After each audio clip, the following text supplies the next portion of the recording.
Do you know that the cruelest thing is not being stabbed in the back by an enemy, but when the one stabbing you is sitting right at your family dinner table? I learned that lesson on a windy evening blowing across Bainbridge when my son-in-law sat across from me, smiling like family, but under the table he was hiding a petition to strip away my right to live. And in just 48 hours after that, I discovered that the one who wanted to take my house, my assets, my freedom, was not society, not strangers, but the very family I had raised with all my trust. If you ever thought family could never be that heartless, then this story will open up a different angle for you, clearer and truer. If this journey touches you, leave a dot and tell me where you're listening from. And remember to subscribe so you don't miss the next stories. We begin. That night, the wind from Puget Sound rose across my porch like a long breath from the sea. Thin, cold, but familiar. After living on Bainbridge Island for 30 years, I could predict the weather just by the quiet wooden creaks under my feet whenever the wind slipped through. On nights when the wood cracked sharply, the cold would cut deep. On nights when the wood stayed still and only the pine leaves rustled, the morning after would usually be foggy. Tonight, the wood creaked softly, like someone tapping patient fingers on a table. I set the tray of smoked salmon down in the kitchen and checked it a third time. The orange flesh was dark and edged slightly from the smoke, the fat shining under the old yellow lamp hanging over the stove. Laura used to say I sliced salmon more like an engineer than a husband, every cut measured, every piece identical. I never managed to fix that habit even after retiring from Boeing nearly 10 years ago. That's the way material people are. Anything too far off either breaks or becomes dangerous. I placed the salmon on the scratch pine table beside a bowl of purple plum salad mixed with rocket, toasted walnuts, and a bit of crumbled goat cheese. The sweet tart plum, the smoked fish, the old wood, all of it blended with the faint sea breeze slipping through the door gap, forming the kind of air that always made me think, this is home. Not the big house in Seattle, not the downtown glass loft, just the 3-bedroom wooden house Laura and I bought when Melissa was still in elementary school. I poured a bottle of white wine into a simple glass carafe. Nothing expensive, just a mid-range Columbia Valley wine, clean enough, crisp enough, warm enough for a 69-year-old man who no longer had anything to prove. The doorbell rang just as the wall clock chimed 8 times, announcing 8 in the evening. I wiped my hands on the kitchen towel and stepped to the door. Through the small window pane, I saw the taillights of the leased SUV glow before shutting off. Melissa stepped out first, wearing a long cream coat, hair tied neatly, carrying a handbag that Laura, if she were alive, would have frowned at and asked, "Did you buy that with your salary or with your card?" Derek got out after her, slamming the door harder than needed, adjusting his tie right there on my driveway, as if he were about to pitch to investors, not sit down to dinner with his father-in-law. They paused a moment, looking up at the wooden house.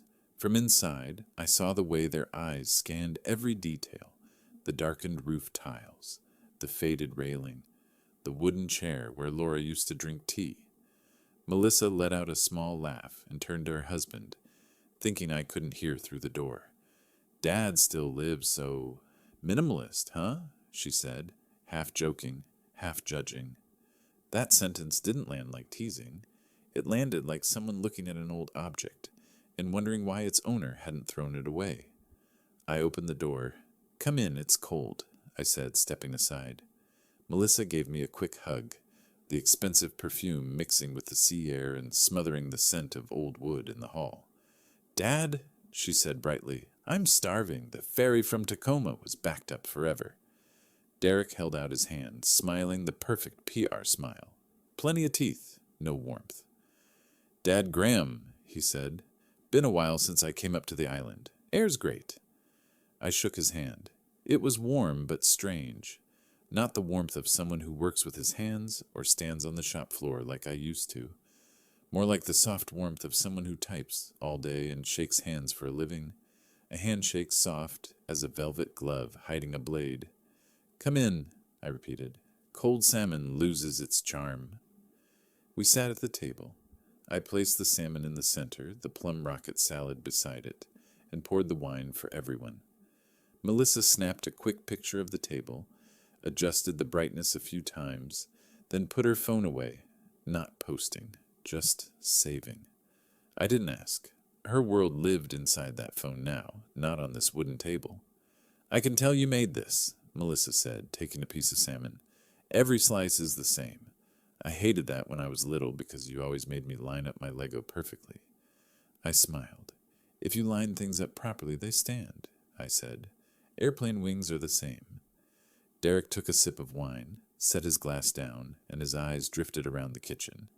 His gaze was not that of a son-in-law visiting his father-in-law, but that of someone assessing a property, missing nothing, skipping no detail. "The house is still the same, huh?" he said. "I keep telling Melissa, living like this must be low stress. No need to upgrade, no need to decorate by trends, no need to deal with contractors." He laughed as if both complimenting and criticizing. I only nodded. "At this age," I said, "I think anything unnecessary shouldn't be brought into the house.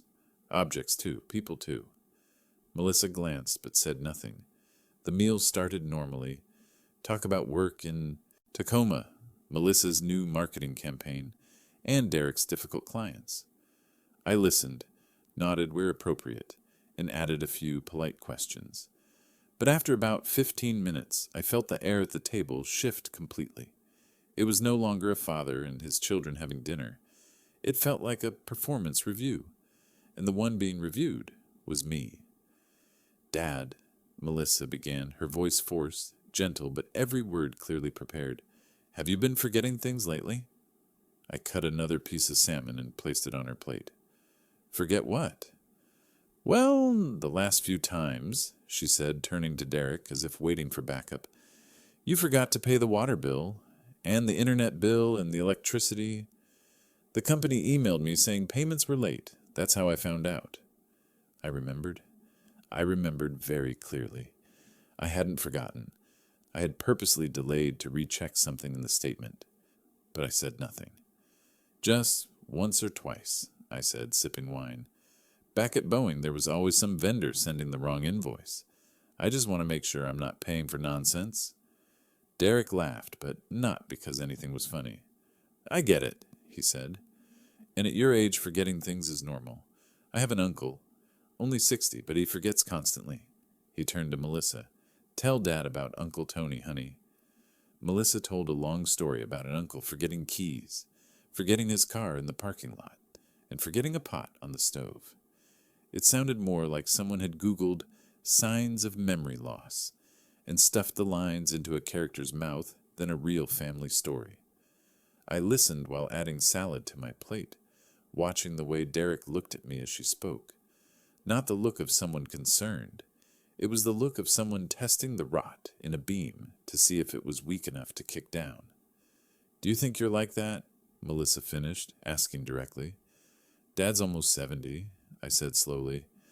"Only airplanes remember everything, and even airplanes need maintenance, forgetting a few small things. That's fine." Derek lifted his glass, rolling it between his fingers. "We just worry about you," he said, shifting into that sincere tone I had heard him use on TV when answering questions about PR crises. "These days, cognitive decline in older adults is common. I work in PR for a hospital, and I see it constantly. Families ignore signs, and by the time something happens, it's too late." I put my fork down and looked at him. "Are you saying I have some kind of cognitive issue?" I asked. He raised both hands and laughed it off.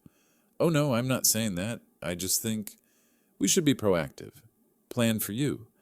Like last time when you drove from Seattle and forgot which exit you turned off, remember?" Melissa added. I remembered that very clearly, too. I intentionally drove one exit farther to avoid construction, but in their minds, that story had already been edited into "Dad got lost," or more accurately, they needed it to be that way. "At your age," Derek continued, his voice dropping, If there are important documents, money, accounts, it'd be better if you had a guardian helping, not taking your rights, just a co-signer, a co-manager, to make sure everything stays stable if one day you... He paused, pretending to search for a word. Melissa looked straight at me, her eyes holding the same pity she once showed toward the homeless people outside the ferry terminal. That pity was the first insult, because people only pity you when they believe you no longer have the strength to stand on your own. You understand, Dad, she said softly. I don't want... When something happens, we have to clean up after. And those invention sale proceeds of yours, that money, what if you sign something wrong or trust the wrong person? The invention sale. Those words poked into my mind like a sharp nail. The nearly $2.3 million I had kept quiet, never flaunted, using only a portion to live, the rest in the bank and bonds, slowly moved into the small scholarship fund Laura had dreamed of for poor engineering students. But in my daughter's mouth, it was packaged as those invention proceeds, like a bag of money hanging in the air waiting to be grabbed. I looked out the window and saw thin fog clinging to the pine branches outside. The wood on the porch creaked again, this time longer. A temporary guardian, Derek emphasized, like a salesman closing a deal. Just to help you sign important things. You still decide. We just stand next to you. I lifted my wine glass, turning it slowly. The yellow light reflected across the wine, forming a wavering band like a soft wave. Back then, I said quietly, when I stood on airplane wings checking welds, they paid me, not because I was young or old, but because I knew where to look to see the crack before it broke. I looked up and smiled lightly. At this age, maybe I can't climb onto a wing anymore, but my eyes still see a few things. Melissa pressed her lips. Derek stayed silent, but I saw him swallow. A guardian, huh? I repeated, my voice steady. Seems like you two have thought this through. Quite a lot. I took a sip of wine, letting the light acidity slide down my throat, warming the sudden cold in my chest. I smiled, but the natural warmth of dinner had long vanished. Only the polite curve of a host's lips remained. Inside, the Puget Sound breeze no longer felt familiar. It felt like cold air flooding into an aircraft cabin after someone opens a side door without warning. They've prepared something, I thought, and the frightening part wasn't that they had prepared it, but that they believed I wouldn't be lucid enough to notice. 3 days after that evening, I went for my routine checkup at Bainbridge, community health, like I had for 10 years. Late November. Seattle cold was the damp kind, a chill that slipped through a coat and stayed inside you like someone had placed a small stone against your spine. I arrived 15 minutes early and sat in the waiting room, filled with the smell of antiseptic and the light tapping of high heels on the floor. When the nurse called my name, I stood, walked into exam room number 4. Dr. Nolan Rivers was standing by the slightly opened window, looking out at the parking lot. He turned when I stepped in and gave a smile I had seen on Derek, too round, too calculated, like it had been practiced in the mirror every morning. "Hello, Mr. Weaver," he said, closing the door softly. "Long time no see."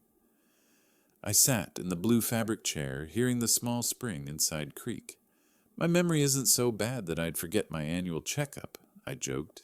He smiled, but his eyes didn't. And then he began, not with the normal exam routine, but with that guided conversation style that someone with a technical background like me only needed a few seconds to recognize. "Have you been feeling less focused lately?" he asked, voice soft as wind. I looked straight at him. "Less focused on what?" On small details," he said, opening a file I knew he had read earlier.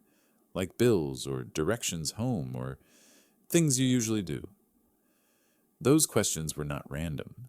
They were the exact type of leading questions used in cognitive assessments, but he wasn't asking them the way a professional would. He asked them like someone trying to steer the answers. I was fully alert immediately. I focus just fine, I answered shortly. Do you see a problem with me? Nolan flipped a page, though he wasn't looking at it. No, I'm just checking. By the way, are you taking any medications? I frowned. No.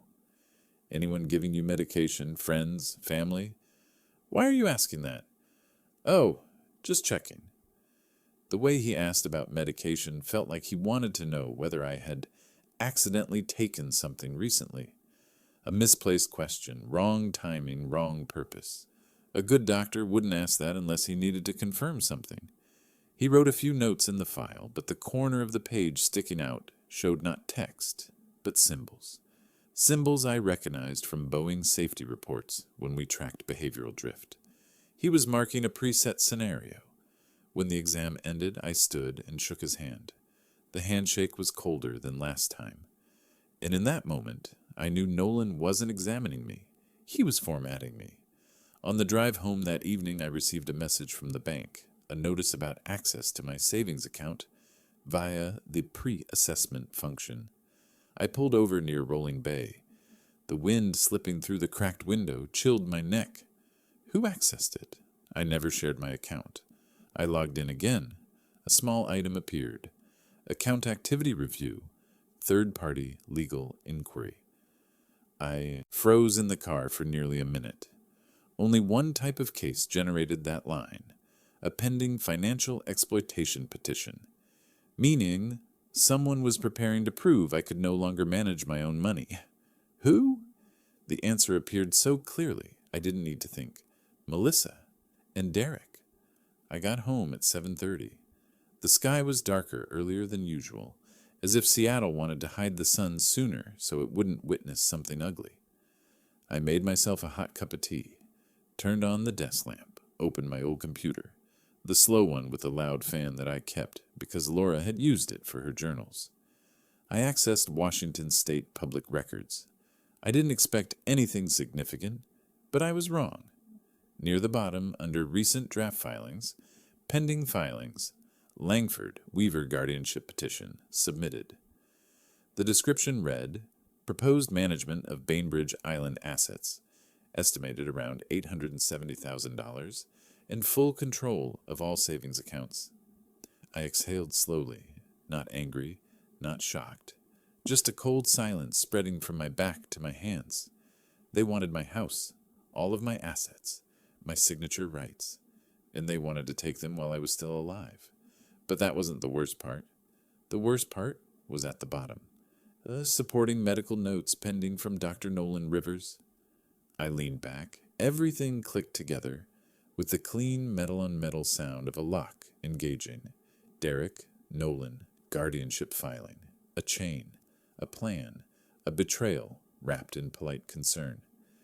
As I sat there, my phone chimed with a new email from a strange address, West Coast Med Supply ProtonMail.com.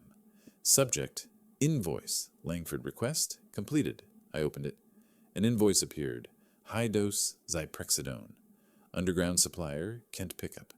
Payer, D. Langford. Amount, $3,200. I frowned. Why was the invoice emailed to me? Then I saw the bottom corner and understood instantly. Card ending in 44-81. Primary account, G. Weaver. God. They used the secondary card I had given Melissa 6 years ago in case Dad needs to pay for medicine. I had forgotten about it after Laura died, but the bank didn't forget. Any transaction on a secondary card still sent an alert to the primary owner, and the primary owner was me. Melissa used my card to buy drugs meant for me, and Derek put his name on the invoice like it was normal. I sat still for several seconds. Zyprexidone, high dose, pickup in Kent, a drug regular people couldn't obtain easily. I knew exactly who provided it. Kent was known for tech brokers selling computer gear, SIM cards, software, and drugs. Derek worked in PR. He knew undermarket circles. Everything linked perfectly. I leaned on the table. Years as an engineer didn't make me extremely rich, but they gave me something Derek didn't have. The ability to see a crack in a weld before it failed completely. Then the second email arrived. This. Time from a Tacoma PR firm, Derek's contract employer. An internal email mistakenly forwarded. Outstanding payment. Langford. 140,000 USD. Second notice. $140,000? I stared at the number longer than necessary, and there was the motive. Derek was drowning in debt. Debt big enough that he needed my money, like a drowning man needs air. He didn't need family. He needed a lifeline, and that lifeline was my Bainbridge house and my invention sale funds. A man owing $140,000, with an ambitious wife, a friendly doctor, and access to drugs. He doesn't think, he acts. And that night, I understood that the attack hadn't begun. It had already begun. I turned off the desk lamp and sat in the dark for a moment. The wind outside pushed through the pines, stronger than usual. My wooden house, the place where I once heard Laura laugh, felt suddenly too wide, wide enough for the cold to slip in through every seam. Dad forgets this and that. Dad got lost. Dad needs a guardian. Those 3 lines echoed in my head like 3 strokes of a file grinding against metal. But I wasn't as weak as they thought, and they didn't know one thing. When a materials engineer identifies a crack, he doesn't ignore it. He follows it to the end. I looked at the documents on the screen and said a sentence only I could hear clearly. If they want to try to break me, they'll need a stronger material. Winter nights in Seattle always have a very distinct smell. The smell of salt, the smell of wind, and a coldness that feels marinated in the lights of the waterfront. That night, Derek and Melissa invited me to dinner, for fun, at Monarch Harbor, a restaurant I knew they would never dare step into unless someone else was paying. I agreed, not because I wanted dinner, but because I wanted to see how far they would perform. The restaurant sat right at the water's edge, with clear glass looking over Puget Sound, shimmering with lights from docking ships. Soft piano music played from the corner, the kind of music that made people let their guard down, the kind that blurred the line between kindness and intent. The oak floor creaked lightly as I stepped in, the smell of leather from the chairs mixing with the scent of freshly opened wine. Warm yellow lights draped over everything like a soft blanket, even over people who didn't deserve it. Melissa was dressed more luxuriously than I had ever seen. Black fitted dress, high heels, red lipstick. Derek wore a charcoal blazer, hair slicked with gel, sitting with his legs crossed like he owned the place. They stood when I arrived. Dad's here, Melissa smiled, but the smile stretched too wide, as if stapled in place. Derek pulled out my chair, a gesture so rare I almost laughed. We ordered garlic butter halibut and a bottle of fine white wine that Derek insisted let me pay for. I watched him hand the waiter a card without even reaching for his wallet. He had already placed the secondary card of my account in his jacket pocket. I said nothing. When the wine was poured, Derek stood and raised his glass. "Dad," he said with a tone half formal, half showing off, "for everything you've done for this family, I want to toast to your health." A normal son-in-law would say that sincerely. Derek sounded like he was reading a line from a cheap PR pitch. I lifted my glass, but at that exact moment, Melissa leaned in and placed a piece of halibut on my plate. The fish slipped off the fork and landed halfway on the table. "Oh, let me clean that," I said, setting my glass down and bending to grab a napkin. In the exact second I bent down, Melissa's other hand moved incredibly fast. Her wrist tilted. She blocked the overhead camera at the perfect angle. Her fingertip brushed the rim of my glass. Less than 1 second. I didn't see it. No one at the table saw it. But one person did. Julian Park, the server, was standing in the service area near our table, only a few steps away. He walked over, placed his hand on the back of my chair, and said naturally, "Sir, someone who knows you wants to meet you in the private room in the back. They said it's important." I followed him. Once we were out of Melissa and Derek's view, Julian lowered his voice. "There's no one waiting for you. I just couldn't say it at the table. I just saw your daughter put something into your wine. She blocked the camera, but from my angle, slightly offset, I saw everything she did to your glass. I stayed silent for 3 seconds. Not angry, just cold.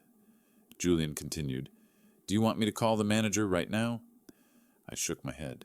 Not yet, thank you. I returned to the table.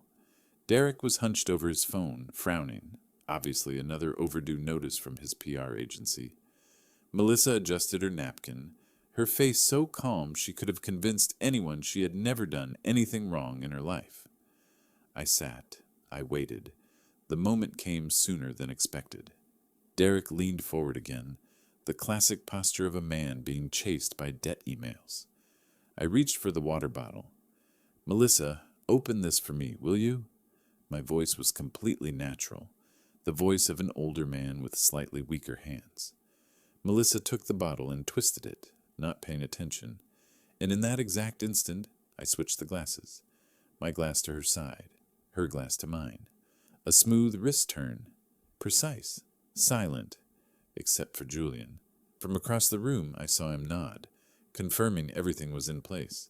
His eyes widened slightly, but he said nothing, not out of fear, but because he understood me.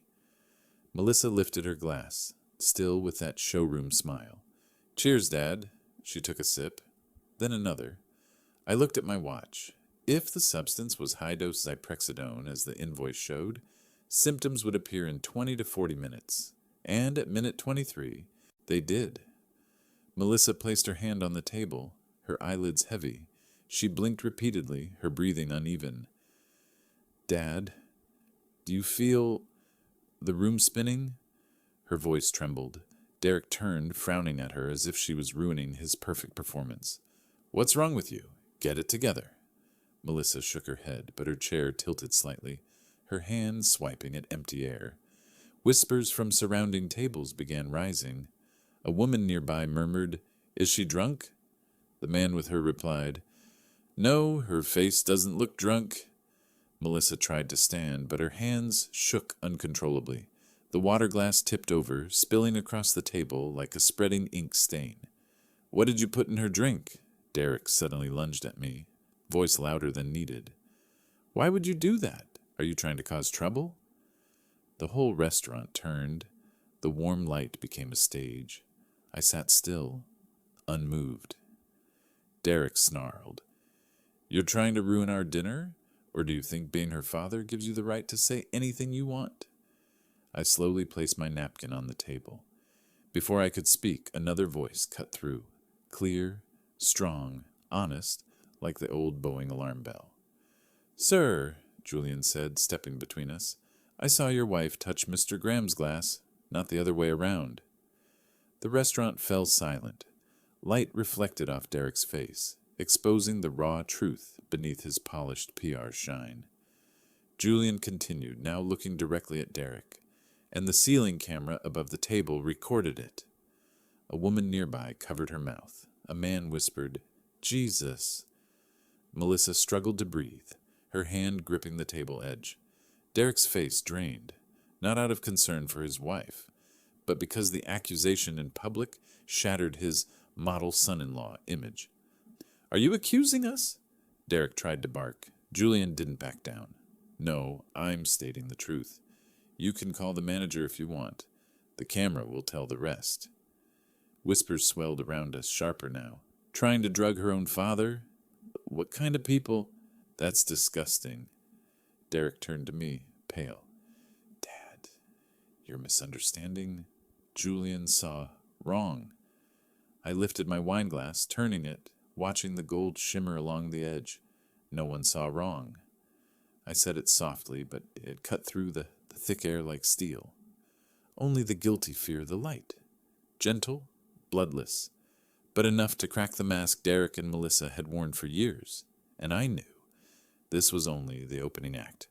Harborview Medical Center at night has a pale white light that makes everything feel 2 degrees colder, and people say a hospital is where humans face the truth. True, but not every truth belongs to medicine. Some truths begin at a dinner table and end in an emergency room. Melissa was taken into the observation room as soon as the symptoms of dizziness, loss of balance, and dry heaving appeared. Derek stayed glued to her side, acting the role of the worried husband so pitifully that I almost laughed. I stood by the glass door, arms crossed, watching it all like someone rewatching a scene they had already seen before. The nurse asked Melissa, "Did you drink a lot? Take any medication? Did anyone give you anything unusual?" Melissa shook her head rapidly, voice trembling. No, no, I only drank wine." Derek immediately cut in, trying to tilt his chin toward me. "My dad, I mean him. I don't know, he might have mixed something by accident. He's a bit old." I turned to him. "I'm not as senile as you think." The doctor looked at both of us, clearly annoyed at a family argument breaking out in an ER room. When it was time for blood draw, the nurse said, "For toxicology testing, we need a sample within 4 to 6 hours from the suspected exposure time." The moment that sentence dropped, Melissa jolted so hard she almost sat upright. She stammered, Do we really need to test? I'm just lightheaded." Her voice and her eyes didn't look like a patient. They looked like someone afraid of being exposed. Derek rushed in. "No need. My wife probably just has low blood sugar. You people are blowing this up." The doctor cut him off bluntly. "You're not the one who decides that here." Both fell silent. I watched and knew the truth was walking closer. 15 minutes later, the doctor returned. "The preliminary results aren't ready, but based on the symptoms, this is a strong class sedative.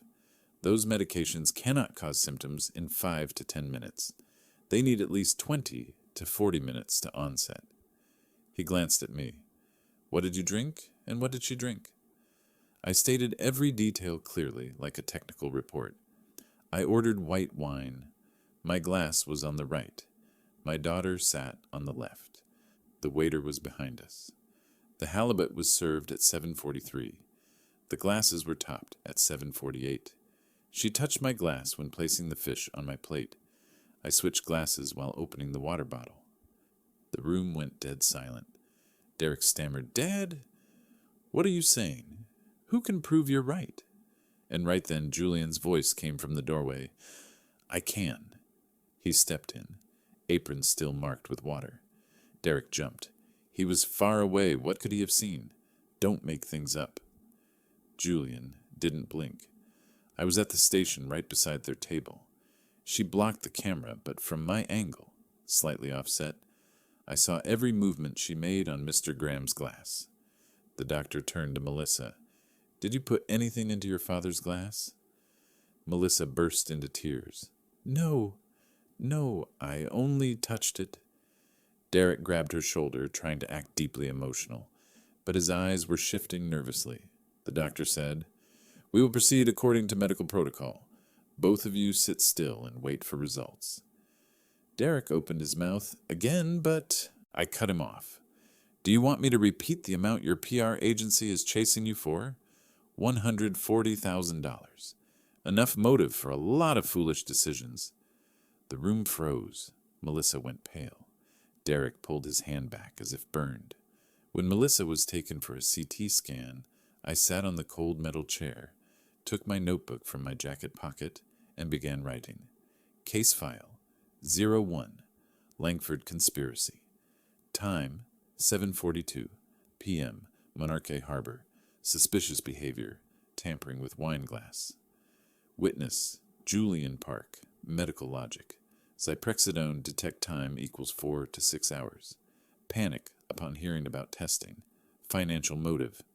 PR agency debt of $140,000. Involved physician, Nolan Rivers, requires investigation.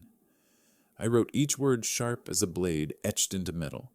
When I looked up, Derek was standing a few meters away, staring at me with a mix of anger, fear, and desperation. I nodded once. Not a threat. Not loud. Just a confirmation. The truth had begun to speak, and this was only case file 01. I have always believed there are two kinds of counterattacks in this world. The kind that is loud like a storm, and the kind that is silent, like the cold wind from Puget Sound. The kind no one sees, but that can erode a cliff. That night, coming back from Harborview, I chose the wind. The next morning, I went to Frank Miller, the man who once handled internal investigations for Boeing, the man who could read the history of emails and see an entire scheme behind them. It took only 2 hours before Frank called me to the Tacoma loft, where he stood in front of a large screen with a face half tense, half sympathetic. On the screen were emails Derek had deleted, but Frank recovered from the Gmail cache because he forgot to log out of the old iPad I once lent him. The first email, GW is the key. Once we get the petition approved, the house is ours. I felt colder than the wind off the Tacoma Bridge. The second email held only 2 words, execute Sunday. Frank looked at me and said, Sunday is tomorrow. Filing on Sunday for pre-file. Monday morning, the staff processes it first because the docket is empty at the start of the week. If I did nothing within 48 hours, my house, Bainbridge Island, would belong to them on paper. But it was worse than that. Frank opened a new folder, email exchanges between Derek and Dr. Nolan Rivers. From Derek, need the elder cognitive decline right up ASAP. Filing Sunday. Nolan replied, send transfer. I'll prepare it tonight. Frank scrolled, proof of a $6,500 transfer from Derek to Rivers Medical Consultancy. Nolan wasn't just leading questions. He took money to write a fake cognitive report. Then Frank opened the final folder, a receipt for Zyprexidone, purchased 2 weeks earlier, paid with the secondary card linked to my account. Recipient, Derek Langford. Pickup at an automated locker in Kent. I looked at the receipt image and felt like I was staring at a cracked weld, exactly where I once warned at Boeing. Someone had tampered with the structure of my family, and they had done it deliberately. Frank wasn't done. He opened Derek's calendar and pointed to a note at 5:12 p.m. the previous day. Nolan confirmed. Test symptoms should align. Sunday. Final push. So they planned for me to be confused at the right moment. The fake medical report aligned, the drug taking effect, and the petition approved. A technical plan, but used to destroy a human being. I opened the engineer's notebook that had followed me for 40 years and wrote, Case File 02, Tacoma Loft, Findings. Email, GW is the key. Email, execute Sunday. Nolan exchange, $6,500. Zyprexidone receipt. 48-hour petition plan. Risk of losing Bainbridge House. Frank asked me, what's your plan? I looked out through the loft window, the Tacoma lights casting gold over the wet pavement like a living blueprint of betrayal. Legal attack, I said, but in my way. In that moment, I understood that this battle was no longer a family matter. This was sabotage engineered like a technical project, and I, a materials engineer of 40 years, knew better than anyone how to break a rotten structure from the inside. I once thought the most brutal attacks in my life came from the storms over Puget Sound, but it turned out a single mouse click from the King County legal office was far more dangerous. On Monday morning, when dew was still clinging to the wooden railing, my phone vibrated. A message from Ava Thompson, the lawyer I had called last night after Frank unearthed all the emails at the Tacoma loft. Graham, Derek just filed an emergency guardianship petition. We must act now. I looked at that line and felt as if someone pressed against my sternum. Not surprised. I knew they would do it, but the speed, too fast, too calculated. Ava arrived at my house at 8 o'clock. She wore a gray wool coat, her face sharp in the way of someone who had read case files all night. Ava was known in King County for 3 things, nearly impossible to intimidate: knowing elder law the way an engineer reads a blueprint, and being able to smell elder abuse just from how a child says the word concern. She opened her laptop and turned the screen toward me. Derek claims you are severely confused, unsafe, and need a temporary guardian to protect the assets. He attached a video. The video played. I saw myself, at the Seattle dinner, dropping a small bowl, but I remembered clearly. That night, Melissa accidentally pulled the tablecloth when she stood up. shifting the bowl to the edge. In the video Derek submitted, the frame was cropped. No tablecloth, no movement from Melissa. Only me, a slight tremor in my hand. Ava frowned. This is edited, obvious, but he thinks the court won't look closely. She slowed down each frame, pointing to the slightly late cut at the edge, the mismatched reflection on the wine glass.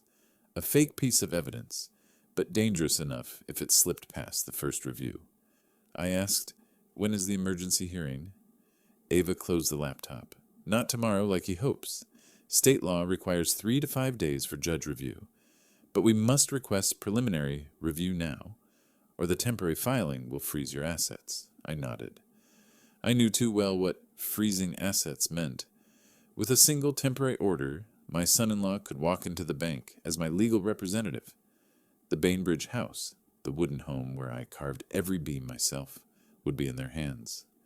We arrived at King County Court around noon. Marble hallways cold, footsteps echoing like falling verdicts. Ava filed a motion requesting preliminary review, urging the judge to look immediately due to signs of elder manipulation. About 1 hour later, we were called into the review room of Judge Harrington, a tall man with sharp eyes, the kind that had seen too many filthy cases of children trying to seize their parents' assets. Ava presented the file.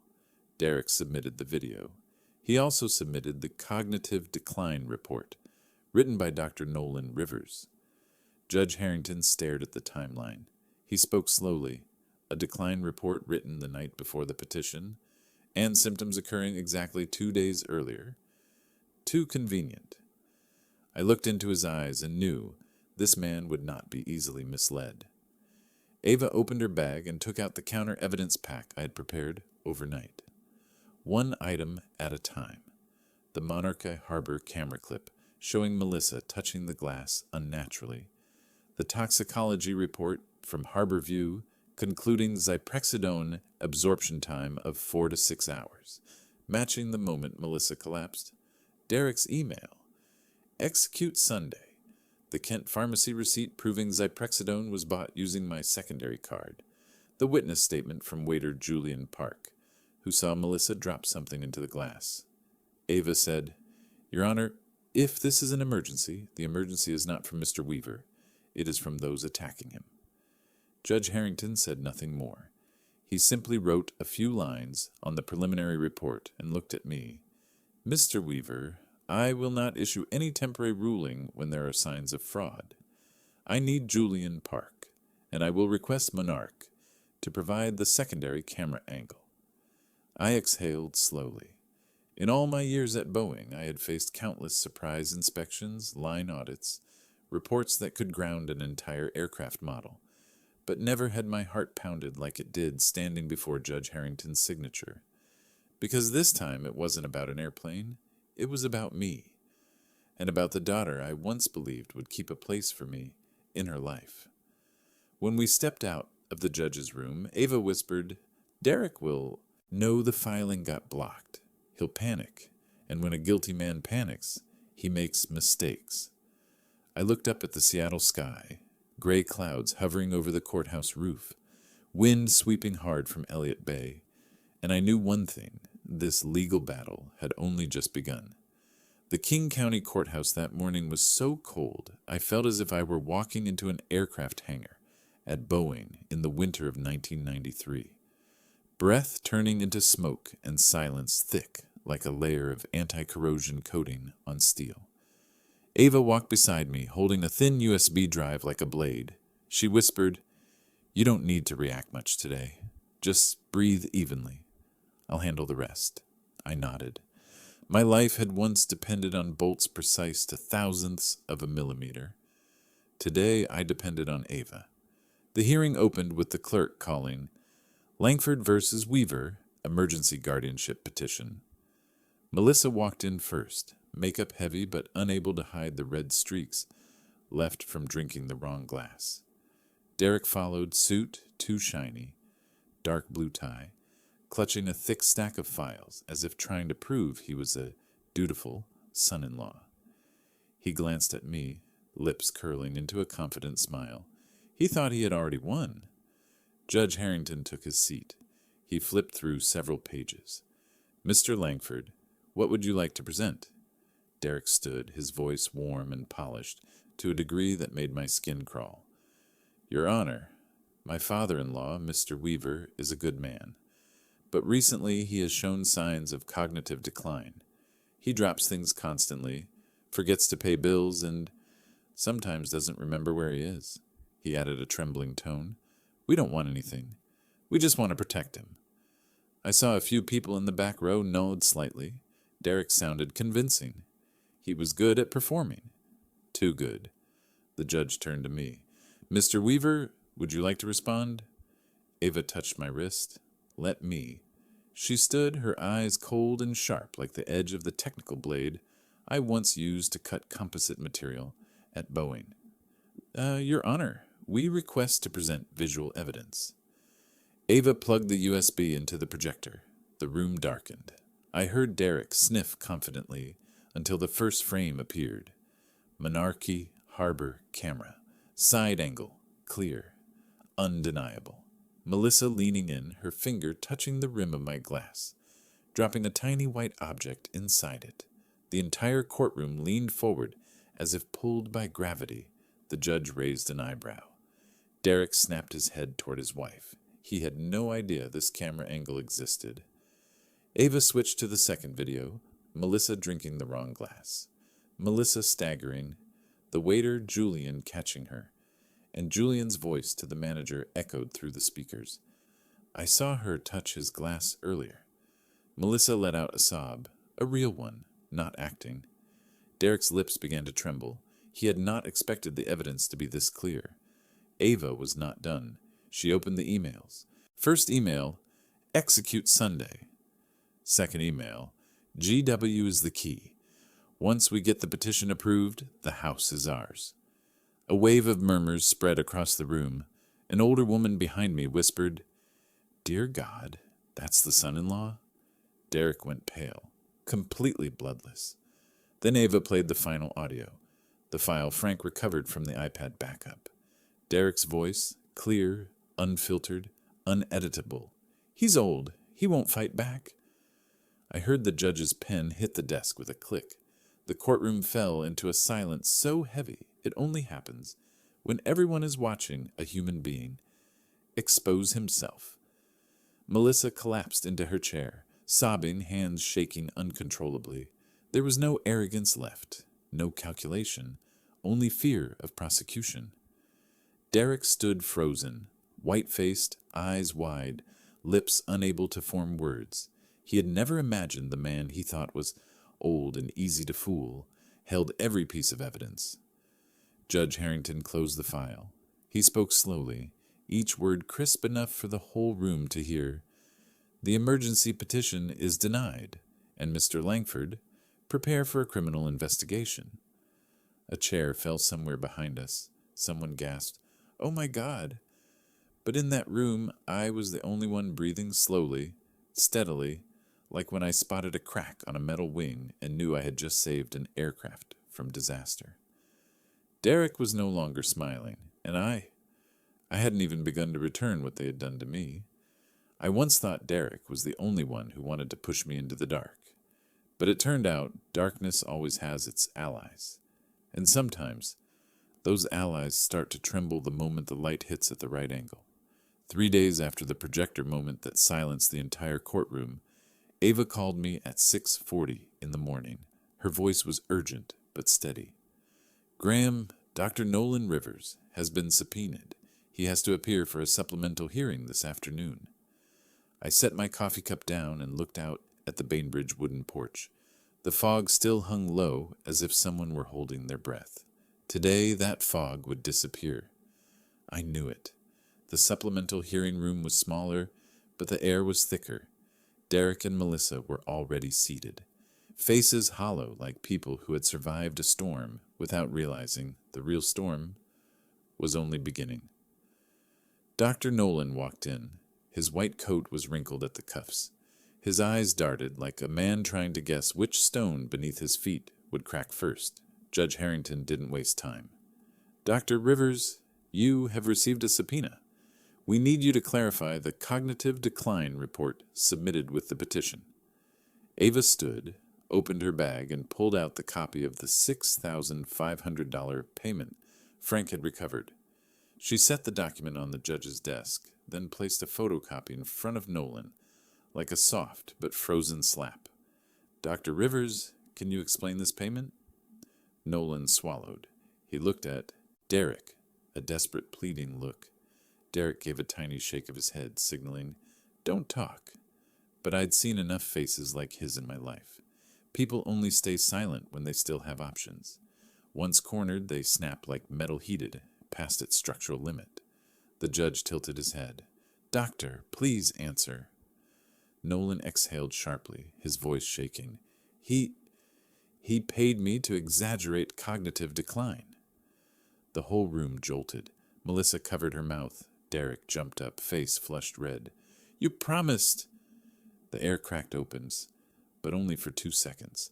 The judge slammed his gavel down with a sharp crack that sent Derek stumbling back like he'd been struck. "Mr. Langford, one more word, and I'll hold you in contempt." The room filled with whispers, no longer hiding their disgust. An older man in the back row, likely someone who had gone through children trying to seize his assets, sighed, "Ungrateful bastard." Melissa lowered her face to the table, shoulders shaking in tiny spasms. The judge turned back to Nolan. "Are you aware that falsifying medical reports can constitute a criminal offense?" Nolan nodded, eyes wet. I didn't know they used drugs. They said they needed a light assessment for caregiving support. I didn't know they would abuse it like this. I didn't know it would go this far." I watched him. This man wasn't innocent, but he was collapsing, layer by layer, and that collapse was dragging Derek down with him. Ava stood, her voice as clear and sharp as freshly ground steel. "Your Honor, Dr. Rivers' admission that he accepted money to falsify medical documentation proves the Langford petition is not only baseless, it is an organized attempt at elder exploitation." Derek squeezed the edge of the table, his hand shaking, face drained, to the point I thought he might faint. A minute earlier he had tried to maintain dignity. Now he looked like a child dragged into the light after believing he hid well. The judge closed the file, speaking each word with precision. "This court will open a criminal investigation into both parties.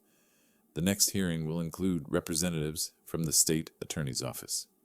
I sat there calm, as if I had just watched a quality inspection and knew the fraudulent structure had been ripped apart. Derek turned to me, his eyes full of panic, disbelief, and one unspoken question he didn't dare voice. "How did you know everything?" I didn't answer. Because for an engineer who spent a lifetime detecting hairline cracks in aircraft wings, seeing through people was easier than seeing through metal. I had once seen metal wings torn apart by pressure. They do not scream. They make a tiny sound, a very tiny one, and then the entire structure collapses. People are the same. And this morning at King County Court, I was about to hear that tiny sound from Derek. Ava didn't say much when she arrived at my house at 7 in the morning. She placed a thick envelope on the table. "Last night I sent everything to the FBI. They responded in 3 hours. They will be present." I looked at the envelope. Inside was everything we had gathered over the past few weeks. The Zyprexidone receipt, the Execute Sunday email, the Monarchy video, Nolan's confession, and the financial tracing. A complete criminal plan. And the FBI never ignores plans like that. The next hearing was at 10. The courtroom was more crowded than ever. Rumors of the son-in-law who tried to poison his father-in-law spread faster than early Puget Sound fog. I heard whispers as I entered. "That's Mr. Weaver. He looks sharper than me. That guy has no humanity." Derek arrived late, hair overstyled, shirt collar trembling. He tried to appear calm, but the sweat on his hands betrayed him. Melissa followed. No makeup, face white as paper. She couldn't look at me. Judge Harrington entered. The clerk barely opened the session when Ava stood. "Your Honor, Before we continue with the petition evaluation, I want to inform the court that certain materials have been submitted to the Federal Bureau of Investigation due to indications of federal violations. Derek jerked his head toward Ava as if he had just seen a knife appear behind him. The judge had not yet asked anything when the door at the back opened. 2 FBI agents walked in, black suits, badges clipped at the waist. A tall man with broad shoulders and a face cold like stainless steel walked straight to Derek's table. He stood there, looked at the judge for 1 second. The judge gave a slight nod. The agent turned to Derek and said loudly, clearly, without a single trembling note, "Derek Langford, you are under arrest for medical fraud, conspiracy, and attempted elder abuse." The entire courtroom exploded into a single stunned second of silence. Then whispers rose like waves slamming against a hull. Melissa screamed, "No, no, Derek, say something." But he was frozen. The agents turned him around, pulled his hands behind his back. The clink of metal cuffs was so sharp I felt it inside my chest. A woman's voice rose from the back, furious. "He tried to drug his father-in-law?" A man answered louder, "Oh, serves him right." Derek turned his head toward me. His eyes held no hatred, no arrogance, only panic, confusion, and the undeniable truth he could not escape. I had outplayed him. I, the man he thought was old and unable to fight back. Melissa collapsed into a chair, head buried in her hands. Her shoulders shook like she was trapped in a cold she couldn't escape. She murmured, I didn't know he did that." But no one believed her. No one wanted to. Ava stood, her voice steady and cold. "Your Honor, now that Mr. Langford has been taken into federal custody, we request full dismissal of the emergency petition and a reverse asset investigation to protect my client." The judge nodded immediately, needing nothing further. He looked at me. "Mr. Weaver, you may rest assured. No one will touch your assets or your freedom again." I inhaled slowly. It felt like I had just walked out of a pressure-testing chamber my own son-in-law had locked me in. But I had not shattered as he expected. I stood and watched Derek being led out of the courtroom, the metal cuffs flashing under the lights like a period he had written for himself. Once again, silence fell over the courtroom, but this time it was the silence of justice. When Derek was led out of the courtroom in handcuffs, I thought everything would settle like after a storm, but it turned out there were still undercurrents, waves those people could never anticipate, and I, watching from the Bainbridge wooden porch, knew one thing clearly. Justice does not end at the sound of handcuffs. It ends when consequences reach every corner of the life of the man who believed he stood above the law. 3 days after the arrest, Ava sent me a summary of the investigation the FBI forwarded. It was nearly 20 pages thick, each page a new layer of concrete poured over Derek Langford's life. Derek was no longer only charged with attempted elder abuse. He was hit with 3 additional federal and state charges, each heavier than the last: conspiracy to seize assets through medical manipulation, unlawful interference with medical records, and elder abuse. Washington state felony, the highest penalty for organized harm. If convicted on all 3, he could face 7 to 12 years in prison, and his life would forever sit on record as the man who tried to poison his father-in-law. That afternoon, while I was repairing the porch roof, the mist had eaten away, Ava called. Melissa talked. Just 3 words, but enough for me to understand. The war between accomplices had begun. Melissa was not innocent, but she panicked enough to tear apart the shell Derek had built around them. To reduce her own liability, she revealed the entire timeline, from Derek buying the Zyprexidone to him forcing her to perform during the Monarch dinner. Ava said she'll avoid the heavy criminal charges, but Washington state will ban her from managing finances for 5 years. No property titles, no authority over anyone's assets. I felt neither joy nor pain, just the simple reality they destroyed their own lives with their own hands. That night, I read the Seattle Business Times. The headline hit my eyes like a failed stress test. PR agency Sterling & Co. terminates Derek Langford for unethical conduct related to elder abuse investigation. The article stated clearly, Mr. Langford's actions compromised client trust and violated core standards of the PR industry. In the PR world, where reputation is everything, a black mark like that is a permanent sentence. It didn't stop there. Tacoma First Credit Union issued foreclosure papers on the Tacoma loft. I was not surprised. Frank had told me long ago Derek's cards were more than $72,000 in debt, plus consumer loans he hid from his wife. Now everything was spilling out. No PR to cover him, no wife to carry him, no assets to lean on. Melissa sent me a short email. Dad, I'm sorry. I didn't know he was that deep in debt. I read it, set the phone down, and looked out at the backyard where the red leaves were falling layer by layer. I did not respond, not because I hated her, but because some answers must wait until a person is brave enough to face themselves. On the 6th day, Ava delivered the final update. The state attorney has officially filed charges. Derek will not be granted bail. I listened and said only one line. Thank you. I stepped onto the porch. The Bainbridge wind moved through the pines, carrying the scent of salt.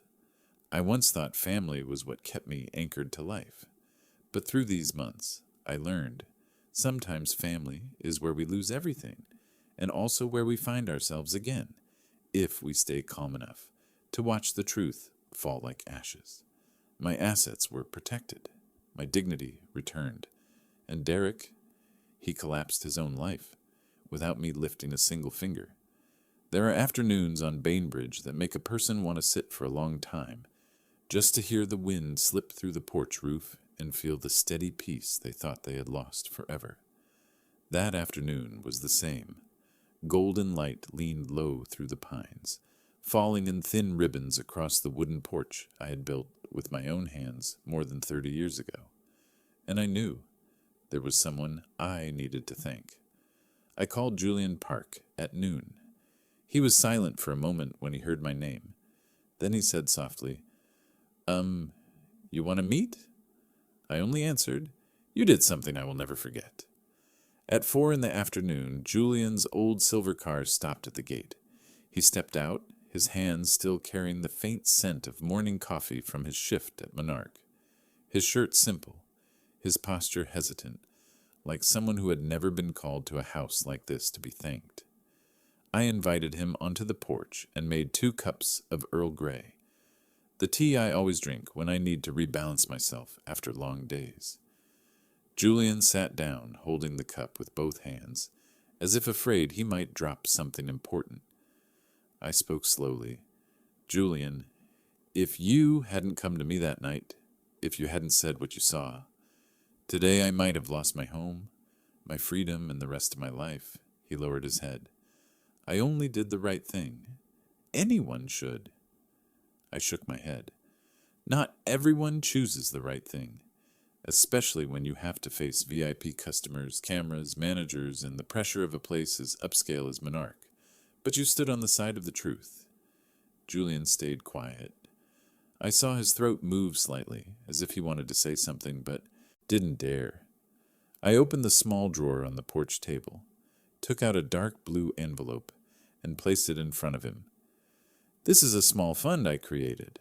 The Service Integrity Award, $6,000. It isn't much, but I want you to use it to study whatever course you want. Restaurant management, hospitality, or even culinary if you want to change careers. Julian looked up immediately. His eyes widened as if he had misheard. You're serious? $6,000? For me? I nodded. You saved my entire life. This is nothing. Julian bit his lip.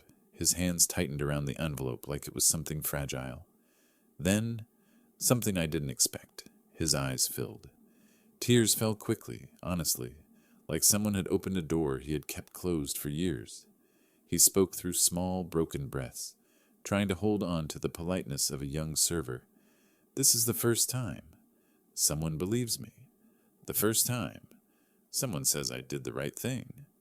My nose stung, not from sadness, but from a truth. Sometimes justice isn't just handcuffs and heavy sentences. Justice can come like this. Soft, thin, but strong enough to mend the parts of a person no one ever sees. I place my hand on his shoulder. Julian, life has moments where you have to stand on the side of the light. And you did. You didn't just save me. You saved your own future. The Bainbridge wind moved past us, light as the sound of the envelope paper in his hands. A few red leaves fell onto the porch, creating a scene both sad and warm, exactly the kind of afternoon I consider the signature of life after 69. Julian stood and bowed deeply. Thank you, truly. Thank you for seeing me. I walked him to the gate, watching his old car head down the small slope toward the coastal road. In that moment, I realized a new motif had formed in the story of my life. Not all young people are selfish. Not everyone behind you is a betrayer. Some people, like Julian Park, are small lights in a room full of darkness. And because of lights like that, I found my way back to myself. 6 months passed as slowly as the growth rings on the trunk of a Douglas fir. There were days when I walked to the small beach behind the house, listening to the waves strike the black rocks, and I thought it had been a long time since peace had come without me needing to fight anyone for it. Bainbridge in autumn has a strange kind of light, pale golden, soft as paper ash, touching everything with the feeling that time is pausing for one single beat so a person can breathe. I spent most of the summer repairing the wooden house. The front porch was reinforced with the moisture-resistant adhesive once used in aerospace. The peeling paint was replaced with dark walnut stain, and the small garden beside the porch, where my wife once planted lavender, I changed to planting 3 new Douglas firs. The scent of pine resin mixing with the sea salt created something hard to describe, like a blend of memory and a future I had not yet touched. Julian stopped by occasionally, bringing coffee and telling me how he was preparing to study restaurant management. Hearing him speak about the future with excitement made me understand that the world is not only full of young people willing to step on others to move forward. There are still people like Julian who stand on the side of the light, even when that light brings them no benefit. One late September afternoon, while I was cleaning the yard, a delivery truck stopped at the gate. The driver handed me a thin envelope with no sender name. The handwriting on the front made me recognize it immediately. Melissa. I brought it inside, set it on the kitchen table, and looked at it for a long time before opening it. In the letter, she wrote, Dad, I'm sorry. I'm sorry for letting myself get pulled into Derek's ambition. I'm sorry for not standing on the side of the truth. I'm in Renton, in a small rented room. I'm not asking you to forgive me.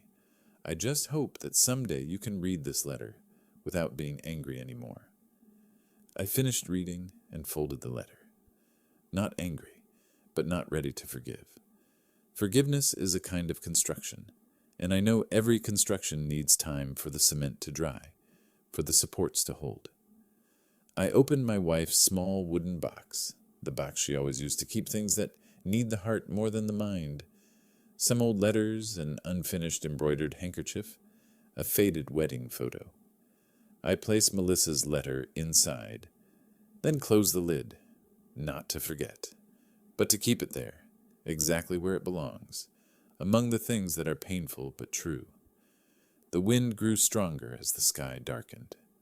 I stood on the porch, hand resting on the wooden railing, looking at the new Douglas firs swaying in the breeze.